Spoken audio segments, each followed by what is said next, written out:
Cinema యాక్టర్లకు అభిమానులు చాలామంది ఉంటారు. అది వ్యక్తి పూజలో భాగం. అది వ్యక్తి పూజ గురించి అంబేద్కర్ ఏం చెప్తారంటే, రాజ్యాంగం రాసేటప్పుడు భగవంతుని మీద పూజ అయితే ఇది వాళ్ళ ఇష్టము, భగవంతుడు మేలు చేస్తారు లేదో మనం చెప్పలేం, కానీ వ్యక్తుల ఇష్టం. ఒక వ్యక్తి మీద పూజాభావం ఉంటే అతను నియంతగా మారే ప్రమాదం ఉంది అన్నాడు. పుష్కలంగా ఉన్నాయి మన దేశంలో ఉదాహరణలు. పూజ, వ్యక్తిని హైలైట్ చేయడం, అదే అభిమాన సంఘాలు చేసే పని. అభిమాన సంఘాలు అభిమానులు చేసే పని. ఒక యాక్టర్కి అభిమాని, యాక్టర్కి వీళ్ళ మీద ప్రేమ ఎంత ఉంటుందో కానీ వీళ్ళకి అపారమైన ప్రేమ. దుఃఖమంటే దుక్కుతారు, సావమంటే సస్తారు, సంపమంటే చంపుతారు. అట్టాటి అభిమానులు తయారు చేసుకున్నారు. కొంతమంది అభిమానులు అయితే నా పుట్టినరోజున రక్తదానం చేయండి ఇట్టాటి పనులు చెప్తారు. ఇంకా కొంతమంది ఉన్నారు సినిమా యాక్టర్లు, వీళ్ళందరినీ వాడుకొని అవతల బారేయడమే. ఒక స్కూల్కి వెళ్ళి నీ అభిమాని యాక్టర్ ఎవరైనా అడగండి.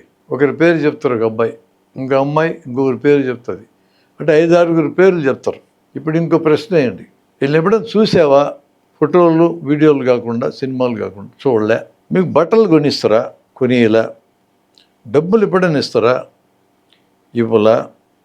మీ స్కూల్లో ఫీజు ఎప్పుడైనా కడతారా? కట్టలే. చెప్పులు కొనిస్తారా? కొనియరు. మీకు ఎప్పుడైనా జ్వరం వస్తే ఆసుపత్రిలో చేరిస్తే వీళ్ళు దగ్గరుండి ఏమన్నా మీకు బాగు చేయిస్తారా? లేదు. మందులకు పైసలు ఇస్తారా? లేదు. డాక్టర్కి ఫీజు కడతారా? లేదు. మిమ్మల్ని చదివించేది ఎవరు? మా అమ్మ నాన్న. మీకు చిన్నప్పుడు పాలిచ్చి పెంచేది ఎవరు? మా అమ్మ. నువ్వు టాయిలెట్ క్లీన్ లేకుండా ఉల్లంతా పూసుకుంటే ఎవరు క్లీన్ చేశారు? మా అమ్మ. నీ బట్టలు కొనిచ్చేది ఎవరు? మా నాయన. స్కూల్లో ఫీజు కట్టేది ఎవరు? మా అమ్మ నాయనలు.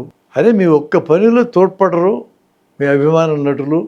మీకు అన్ని పనుల్లో తోడ్పడేది మీ అమ్మ నాన్నలు. ఎవర్రా మీ నిజమైన హీరోలు? మీ అమ్మ నాన్నలా? ఇల్ల మీ నిజమైన హీరోలు మీ అమ్మ నాన్నలు. మీకోసం నిలబడేది వాళ్ళు, వీళ్ళు నిలబడరు.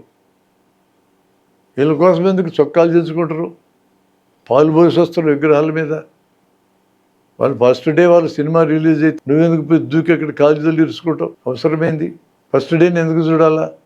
మంచి సినిమా అయితే నెల దాకా ఆడుతుంది, జనం తగ్గినప్పుడు చూడొచ్చు. పనికిమాలిన సినిమా అయితే ఫస్ట్ డే చూడాల్సిన పని 4 రోజులకి పోతుంది. అది పనికిమాలిన సినిమాలు బోల్డ్ పోయినాయి, పోతే పోనీ. వాళ్ళ కోసం నువ్వెందుకు దెబ్బలు తినాలా? వాళ్ళ కోసం నువ్వెందుకు ఖర్చులు పెట్టాలా? వాళ్ళ కోసం నువ్వెందుకు కట్అవుట్లు పెట్టాలా? వాళ్ళ కోసం నీ ఆదాయం ఎందుకు పోగొట్టుకోవాలా? వాళ్ళ కోసం నీ తల్లిదండ్రుల్ని నువ్వు కాపాడుకోకుండా దూరం ఎందుకు పోవాలా? ఇవన్నీ ఆలోచించాల్సిన విషయాలే కదా.